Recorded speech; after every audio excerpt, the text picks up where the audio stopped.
Hello everyone! This is the first out of the 3 video lectures of the School of the Feral Grounds.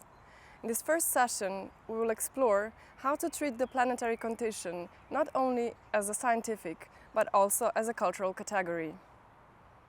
The following introduction serves as a starting point to further explore the constraints and opportunities that emerge for cultural practices in the era of the Anthropocene. It's hard to imagine that what we do locally has a widespread influence across the planet, as we are not tuned to think at large scales.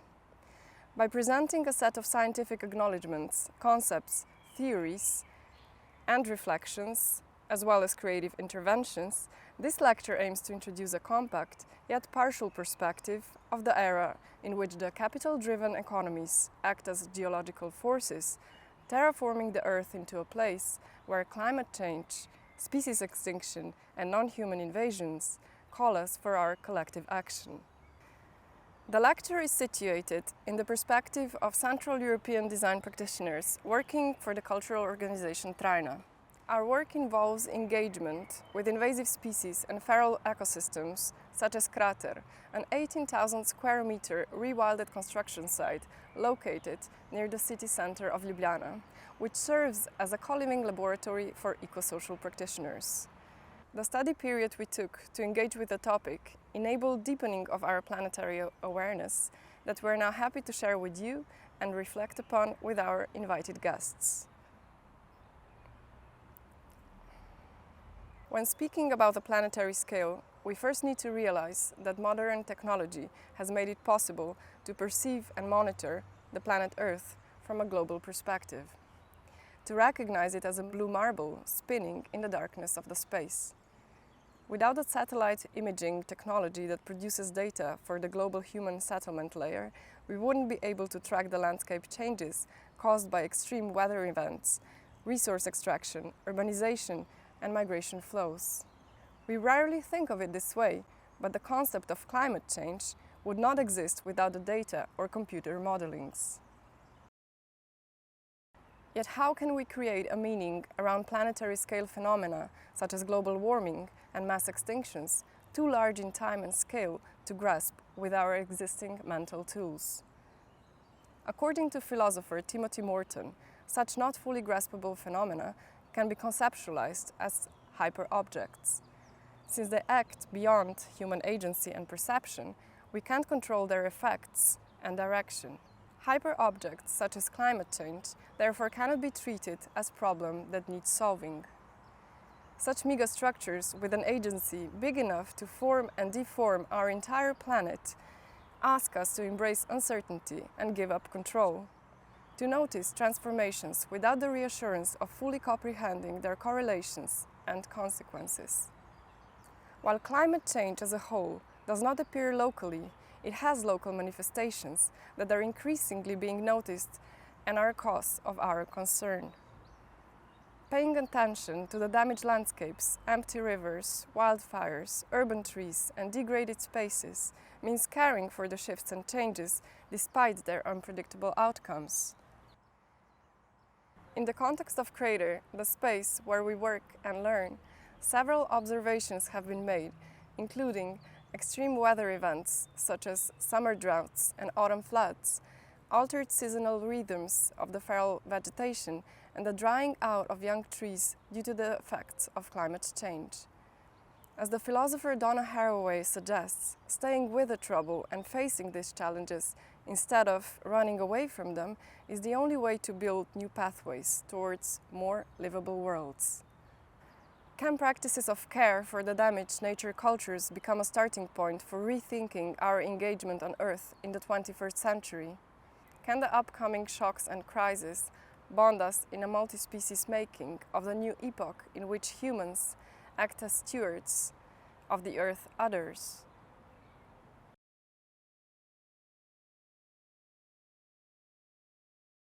To mobilize collective agency and commence the imperative work of environmental repair, it is crucial to enhance ecological and climate literacy. Science in this regard has helped us by developing effective frameworks to educate us about the Earth's capacity to stay resilient despite shocks to its systems. As we enter into the increasingly unstable geological period beyond the Holocene, it becomes vital to understand the functioning of Earth's systems in order to both mitigate and adapt to the unprecedented conditions of life. Critiquing science for its dominant position in knowledge production is necessary, and there is a growing need for advocacy for an ecology of practices that are equally engaged in addressing upcoming challenges. However, scientific disciplines have produced significant conceptual frameworks worth our attention as they unite many thinkers, economists, activists, and politicians in navigating our challenging times. One of the widely used scientific frameworks is called the tipping points.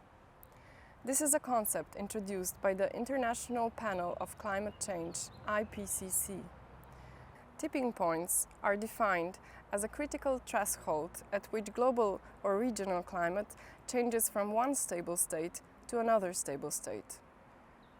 They mark a number of tipping elements in the climate system that can irreversibly change our life on Earth if we further disturb their usual operational patterns.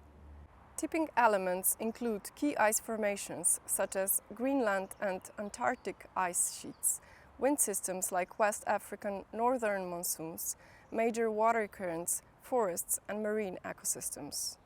Since everything in Earth is connected, one point tipping over can lead to a domino effect, pushing other parts of the systems to cross their thresholds. How do tipping points work? Global warming, for example, causes the melting of the Greenland ice. When ice transforms into water, it makes the surface darker and thus capable of absorbing instead of reflecting the heat from the sun. This makes the ice sheets tip over from being self-cooling to becoming self-warming mechanisms. The changing color of the ice caps accelerates the warming of the region and could cause the rise in the sea levels across the world. Furthermore, this dynamic contributes to the weakening of the circulation of the Atlantic current, transporting heat from the southern hemisphere north to Greenland. An interruption in the operation of the current could even cause a mini ice age in Europe. Scientists warn us that if we support extractive systems at play and continue to warm the planet up to 1.5 degrees Celsius, tipping elements will amplify their disruptive forces. The accelerating effects of positive feedback loops will cause multiple cascading events.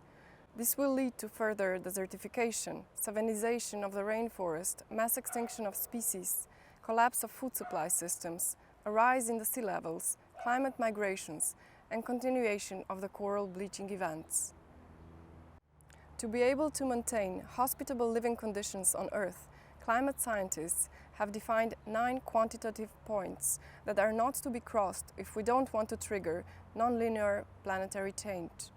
The framework, known as the planetary boundaries, was developed to establish a clean boundary for human interventions in the Earth's systems to maintain stable living conditions.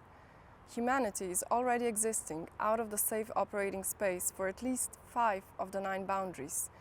Decline in biodiversity, forest loss, overfertilization, freshwater loss, and introduction of novel entities such as plastic and chemicals. The lead scientist behind Planetary Boundaries concept, Johan Rockström, warns us that what we will do in the next years will likely determine the state of the planet we hand over to future generations.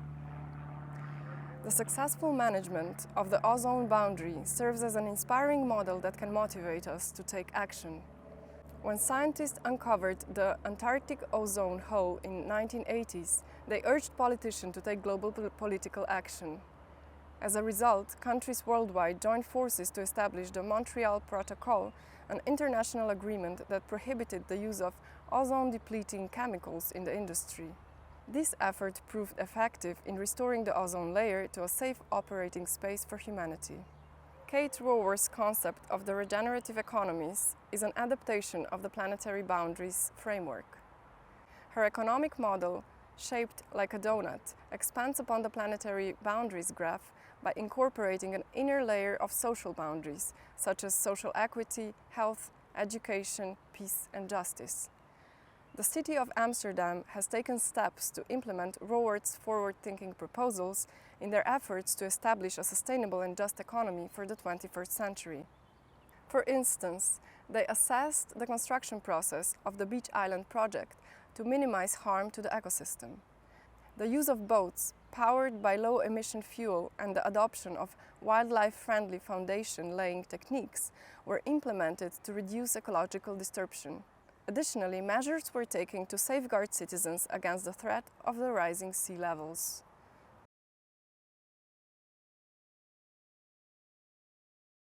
As the Earth-dominant species, humans have significantly altered planetary landscapes for our own gain, often at the expense of other life forms. We have subjugated a number of plants and animals through the process of domestication, selective breeding, and genetic engineering, and have changed the ecosystem through resource extraction, air and land pollution, toxic chemicals, technology, and constructed infrastructures. Extractive actions driven by wealth accumulation economies have led us to a point where we have transformed 75% of lithosphere, which is the solid outer layer of the Earth's crust, and 40% of the hydrosphere, which includes oceans, seas, and lakes. Since the human population has risen from 4 to 8 billion in the last 50 years, this impact on Earth's biosphere is only getting more potent. The weight of humans and our livestock, mostly cows and pigs, accounts for 97% of all mammal biomass on Earth. In addition, the total weight of everything made by humans, from houses to bridges to computers and clothes, is about to exceed the mass of all living things on Earth. It is not surprising that concepts like post-nature or there is no nature are popping up, as there is no space on Earth left out of direct or indirect human intervention. Capital-driven land extractions also alter the atmosphere's composition, contributing to climate change. Our Western civilization depends on industrial production, which runs its metabolism on the combustion of fossil fuels. Coal, oil, and gas were formed over millions of years from the remains of ancient plants and animals. They are a concentrated source of energy that have been instrumental in driving economic growth, technological advancements, and improvements in quality of life over the past several centuries. When burnt, fossil fuels produce large quantities of carbon dioxide, which absorbs heat from the sun trapped in the Earth's atmosphere. Since the Industrial Revolution, humans have increased the value of CO2 in the atmosphere for more than 40%, which has caused a rise in the average temperature by more than 1 degree Celsius compared to pre-industrial levels. Today, half of the CO2 is captured by oceans and land reservoirs, while the other half stays in the atmosphere and contributes to planetary warming. The IPCC has warned us that if greenhouse gas emissions from human activities are not significantly reduced, global temperatures could increase by up to 5 degrees Celsius by the end of the century. If the planet warms up to 5 degrees, we will be confronted with a situation similar to Paleocene-Eocene thermal maximum, a point in geological history when nearly the entire globe was covered with tropical and subtropical forests. It will be an unprecedented change for humans, since we were not there at the time and therefore have no existing models that could show us how to adapt to the new circumstances. Animation in NASA's video, A Year in the Life of Earth's CO2, clearly shows that the emitted CO2 is mostly concentrated in the northern hemisphere, where developed countries are producing most of the greenhouse gas emissions. The amounts of the CO2 in the atmosphere are higher in the winter time, when plants are not able to absorb it through the process of photosynthesis. As the climate is warming, the dry weather in the countries of the global south increases the risk of wildfires that additionally burden the atmosphere with toxic carbon monoxide during the warmer months of the year. To be able to realize the goal of net zero emissions by 2040, the biggest producers of CO2 gases, US, China, and Europe, will have to reduce their energy consumption by 50% in the following 7 years. while the alarming forecasts certainly need to be taken in consideration, it is important to remember that current climate models are predominantly based on CO2 emissions calculations. They are mostly excluding the agency of other biosphere-threatening gases such as methane, nitrous gases, and fluorinated gases. According to the recent studies, the cooling effects of methane, for example, could change the present-day predictions and speculations. Although climate and ecological literacy are crucial, it is essential to acknowledge that the scientific calculations can be subject to interpretation, distortions, and manipulation to maintain profit-making extractions. The Paris Agreement, a universal, legally binding global climate agreement, has established ambitious goals that mandate oil and gas industries to reduce their carbon footprint. In the form of a technological solution, carbon capture and storage, or CCS technology, is being promoted as a promising infrastructure capable of capturing emitted CO2 and sequestering it into the ocean's ground. Austrian artist Oliver Ressler created an eye-opening documentary entitled Carbon and Captivity, in which he critically explores CCS technologies developed in the Technology Center Mongstad in Norway. While it is true that the steel and concrete industries, incapable of completely stopping their emissions, could benefit from CCS, the industry's response to global warming in many cases reproduces the very same problem it tries to solve. The CO2 fever exposes some other greenwashing practices that are skillfully rebranding capitalism into a sustainable practice.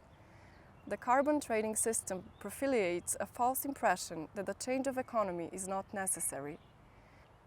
Instead of pushing industrial processes to be less carbon intensive, it offers companies or individuals an opportunity to compensate for their ecological footprint by funding miscellaneous ecosystem restoration projects. This neoliberal way of regulating the right to pollute through market economy was reflected by the artistic duo Nino Slejko Bloom and Connie Bloom in their Green Drawings project. In the project, they trade their green paintings for the emissions rights that are then locked away from the market.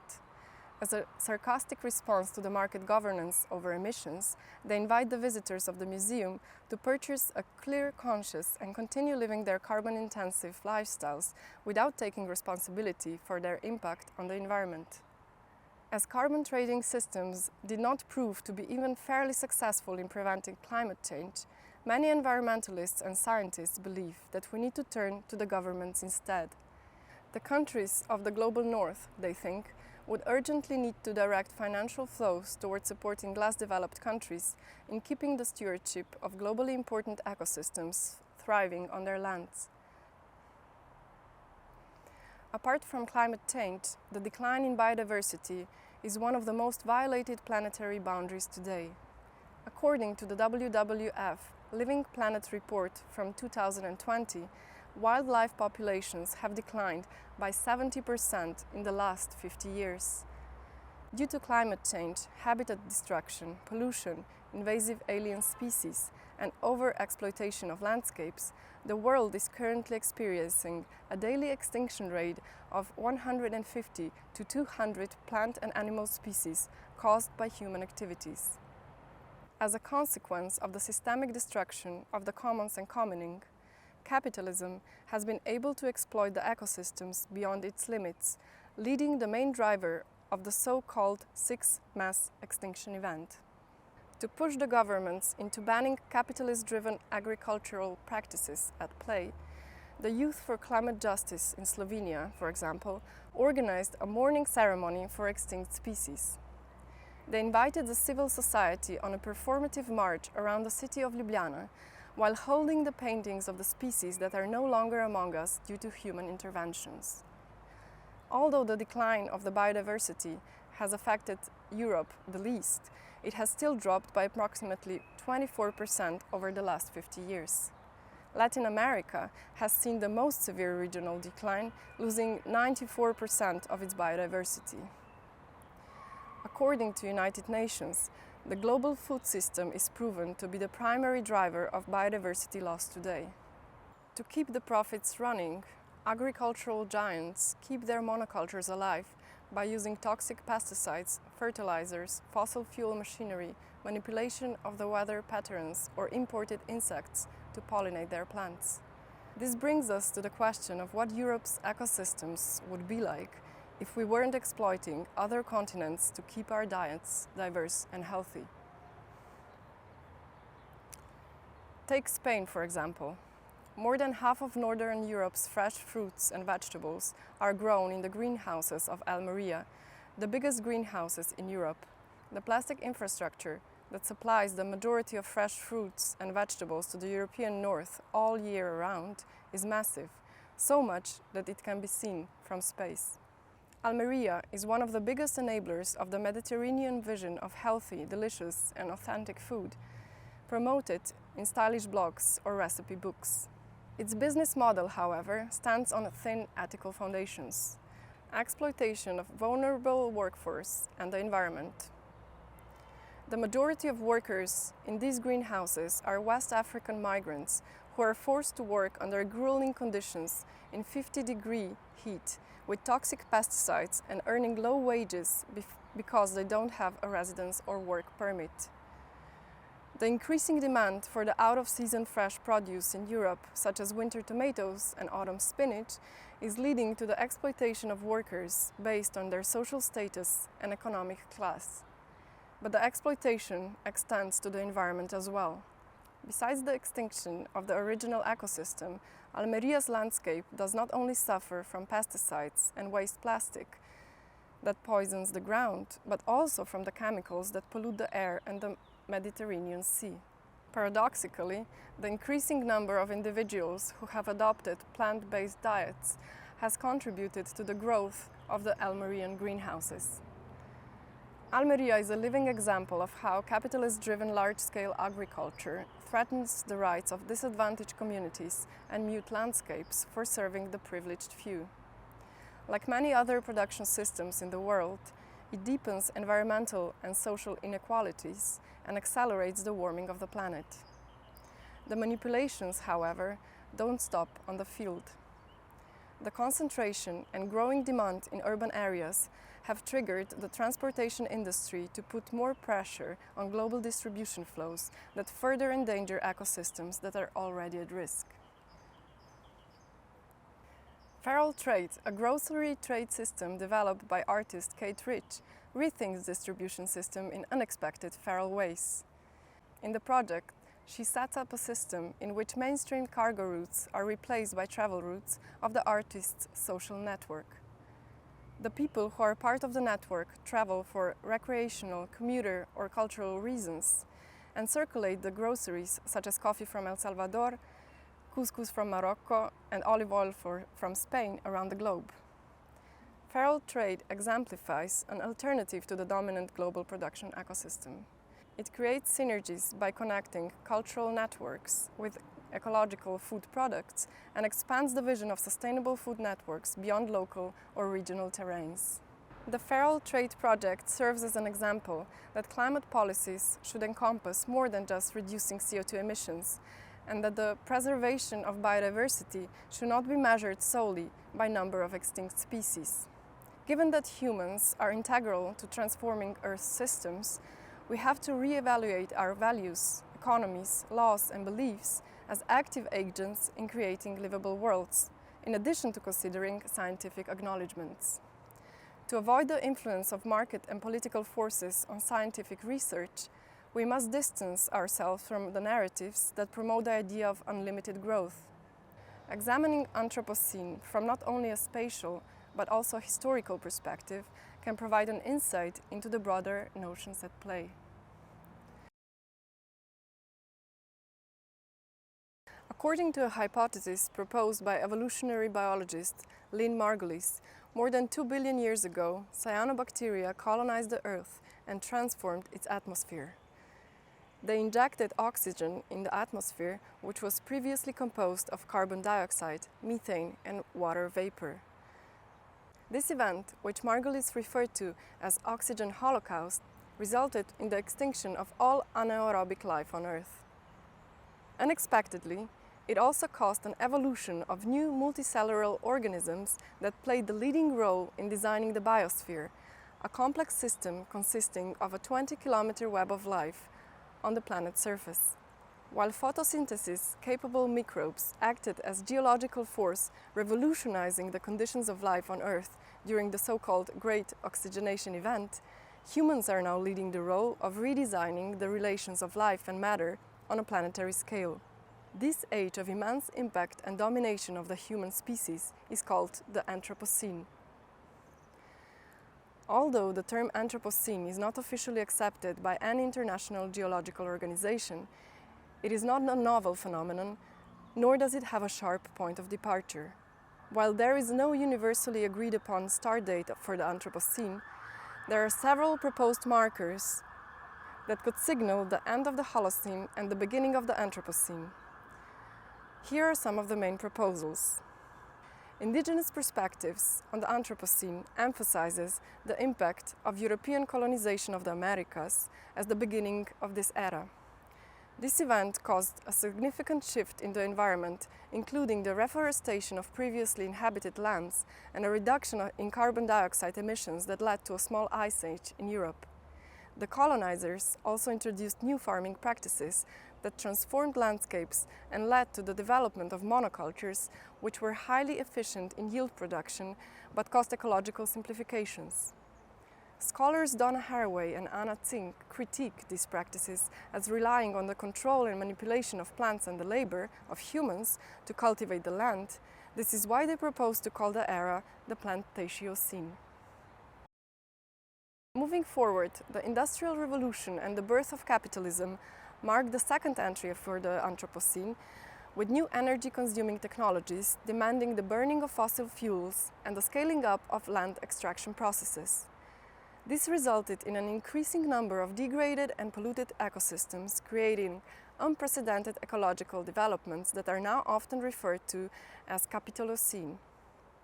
The most recent entry point in the Anthropocene is attributed to the post-World War II period, which coincided with the development of green technology and the mechanization of agriculture. These technological advancements allowed for significant population growth and fueled consumerism, marked the Great Acceleration, a term used to describe the exponential increase in human activities and their impact on the Earth system after the 1950s. The detonation of the first atomic bomb in New Mexico desert during this period was a clear trace of the start of the Great Acceleration, linked to disruptive human activities. The proposed markers for the Anthropocene reflect broader economic and political processes at play. Colonialism, fossil fuel capitalism, and globalization were instrumental in shaping and creating our current ecological crisis, acting as the main drivers behind the transformation of our Earth systems. These agendas were motivated by a desire for profit and power, and their impact on the environment was largely ignored or downplayed. Therefore, understanding the Anthropocene requires not only an examination of the geological and ecological changes, but also an analysis of the political and economic systems that brought them about. One approach to exploring the legacies of violence inflicted upon nature is through the lens of invasive plants. The collection of the traveling plants, designed by Trajna, explores an ethnobotanical histories of certain invasive plants and serves as a visual representation of how power structures have long oppressed planetary ecosystems. Black locust tree, for instance, was brought from North America as an ornamental plant for the court in Paris during the colonial era. From there, it was quickly adopted for the use in public parks, enhancing the living experience of industrial cities throughout Europe. During the Industrial Revolution, the plant was further used for its hardy wood, which was used in the construction of human infrastructure such as railroads and bridges. However, black locust eventually found new niches outside of parks, plantations and city alleys. Today, it spontaneously grows in anthropogenic ecosystems. Its uncontrolled expansion has transformed its status from a valuable resource to a dangerous pest that needs to be eradicated, often through the use of toxic herbicides. Without a serious scientific assessment of their ecological functions in highly disturbed ecosystems, these plants experience a new stage of oppression this time through warlike approaches shaped around invasive species. While the natural scientists haven't responded to the biased approaches towards invasive plants, many cooks, artists, designers, permaculturists, and anthropologists propose alternative relational strategies. From collecting the plants for making paper and medicine to shaping new nature culture discourses and reviving traditional craftsmanship. Invasive plants are a great example of the unexpected pathways and opportunities that emerge with the era of the Anthropocene. They also suggest that in order to create livable worlds in such uncertain times, we need to work together across disciplines, classes, nations, genders, and species. To effectively contribute to the necessary ecological transition, the cultural sectors, therefore, need to examine their structural dependencies on extractive political regimes. This requires a commitment to decolonizing and post-capitalistic practices and projects that challenge the dominant economic and political systems responsible for the exploitation of natural resources and worsening of the ecological crisis. By taking these steps, cultural workers and institutions can play a significant role in shifting our societies toward shaping equitable, multi-species worlds.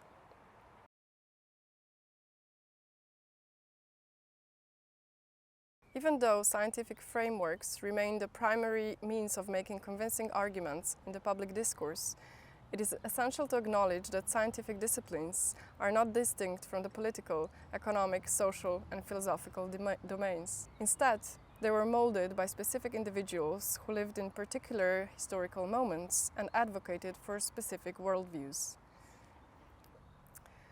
Cartesian philosophy, which originated during the Enlightenment period, played a significant role in the scientific revolution and the creation of disciplines that still control the dominant narratives of truth today. However, Descartes' concept of Cartesian dualism implied a separation between mind and body, object and subject. This reductive approach views the natural world as something separate from humans as an other and contributes to the nature-culture divide, placing humans outside of nature. As a way to oppose the belief that we can objectively evaluate all life processes on Earth, critical posthumanism presents a possibility for a qualitative shift in thinking that deserves further exploration. In her book Posthuman Knowledge and the Critical Posthumanities, philosopher Rosi Braidotti suggests that in order to achieve a profound eco-cultural transformation, we must shift our focus away from human-centered perspective and acknowledge the existence and importance of human and non-human communities that are often overlooked or invisible. Braidotti explicitly asserts that human was never an inclusive term. It was originally constructed around the identity of a white European male figure during the Renaissance, and as such it excluded various groups such as women, children, and black people. If we wish to remove human agency from the ongoing reconstruction of Western modernity, we must learn to connect with non-human communities while simultaneously addressing gender, class, and racial inequalities. The posthuman perspective critiques, first, the Anthropocene, which sees human as the primary driver of all life processes on Earth, and secondly, challenges the humanist idea of a universal human that excludes marginalized groups. Braidotti argues that we must move beyond these limited conceptions of humanity in order to create a more just and sustainable future for all beings and communities. An example of a posthumanist creative practice is Trajna's project Symbiocene, which was displayed in the park of the Museum of Architecture and Design in Ljubljana. The project proposes a new geological era in which humans seek to establish symbiotic relationships with non-human communities. Instead of attempting to eradicate invasive species, the tree of heaven is being introduced to improve the living conditions of urban bees. By using the wood of invasive species, we wanted to constrain their spread while providing habitat for urban pollinators in a marginalized neighborhood where the museum stands. The project initiates a collaborative effort between bees, invasive plants, local community, and city arborists, which challenges the conventional role of designers as advocates for consumerist cultures. It shifts their focus from producing commodities to learning how to become co-creators of more than human-centric worlds. Although creative works that can inspire and suggest other ways of being, new legal frameworks that can protect and defend these worldviews need to be urgently created. Practical efforts to reframe the legal systems to expand towards multi-species justice are found in the Rights of Nature movement that aims to grant ecosystems such as rivers, forests, and mountains the same rights as humans or corporations. The movement aims to designate environmental entities the status of a legal person. Although there are countries across the world that work with this concept, Mar Menor, the largest saltwater lagoon in Europe, was the first ecosystem in the continent to get the juridical personhood approved by Spain's Congress. Inspired by the Rights of Nature movement, zoonomy is an innovative governing approach that seeks to advocate for the interests of non-human communities into the operational framework of organizations. Developed by an artist and researcher, Klaas Kuitenbrouwer, the proposal supports organizations to stand for the non-human entities by becoming a zoop. Any kind of an organization can become a zoop by incorporating the speaker for the living as an advisor and observer, providing a voice for non-human entities. This representative can speak on behalf of the interests of non-human bodies and ensure that their rights are considered in decision-making processes. Zoonomy is both a practice and a legal framework that prioritizes the well-being of all living beings, not just humans, by promoting regenerative economies.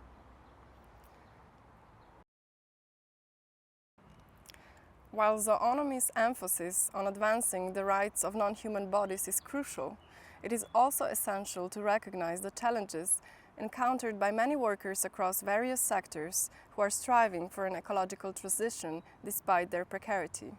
Despite significant investments being made towards sustainability projects that promote them as a trend rather than a political necessity, many committed care workers continue to face a lack of systemic support and structural funds to develop and reflect upon their research and practice.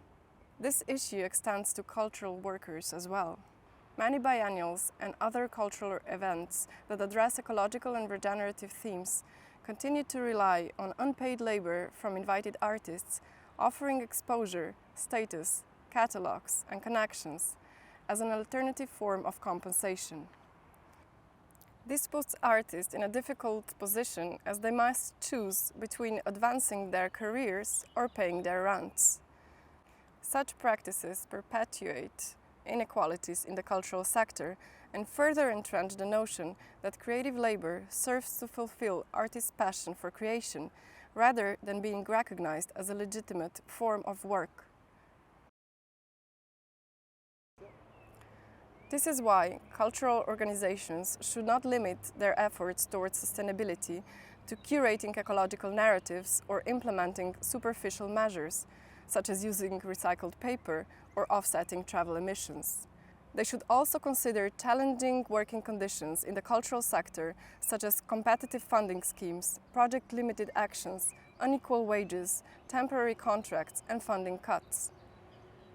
To explore collective tactics and strategies for addressing these issues, the design duo known as the Brave New Alps has created an online platform aimed at supporting precarious designers.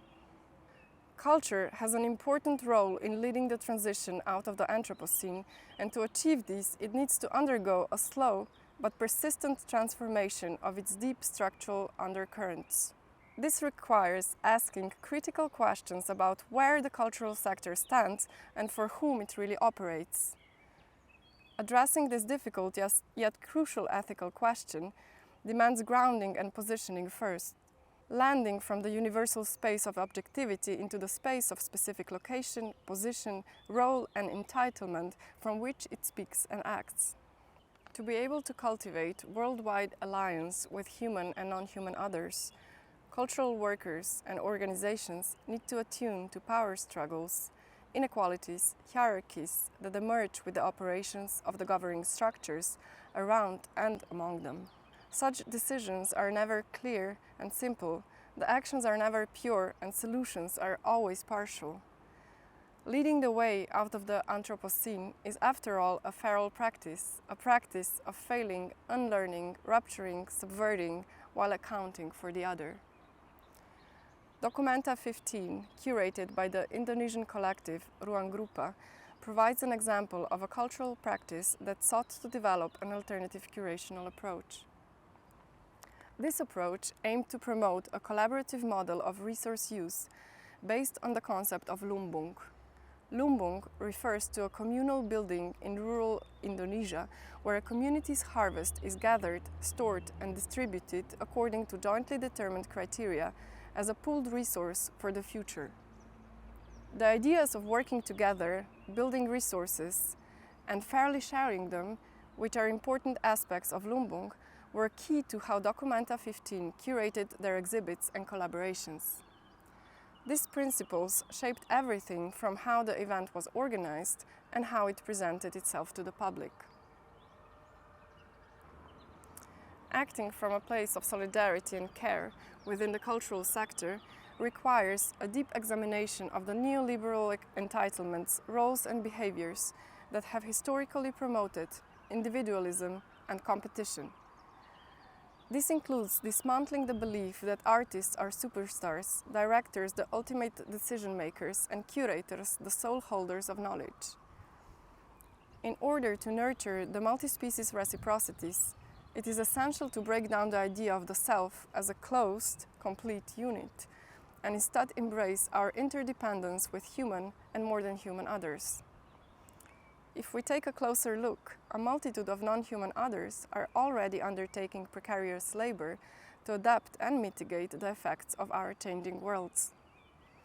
Feral plants adapt to harsh environmental conditions, wax worms alter their metabolism to digest plastics, fungi remediate toxic soils, cultural workers regenerate abandoned spaces, and active citizens worldwide develop strategies of resistance. Anthropologist Anna Tsing argues that the experience of precarity is intrinsically linked to vulnerability, as it prompts us to recognize our interdependence with a wide range of human and non-human others. Tsing advocates for the extension of the concept of precarity beyond its conventional association with labor politics and towards the operational model that shapes the current planetary condition. By doing so, we can establish novel points of connection and collective action with the non-human worlds, despite or maybe exactly because of the presence of uncertain futures. For instance, the vulnerability of the rewilded construction site Chapitre to new development plans and the precarious nature of creative workers' careers make it difficult to set long-term visions, underscoring our interdependence. Through the Feral Palace project, tactics for collective survival were developed, using an urgent pedagogy framework to address the imminent extinction of a culturally and ecologically diverse ecosystem caused by neoliberal city planning. Social movements like the Extinction Rebellion, the Zapatistas' peaceful invasion of Europe, and Youth for Climate Justice have emerged globally to combat the cross-species vulnerability caused by power politics, demanding prompt political action. These movements are spread-hearing efforts to empower individuals and communities globally, initiating a collective transformation of human agency.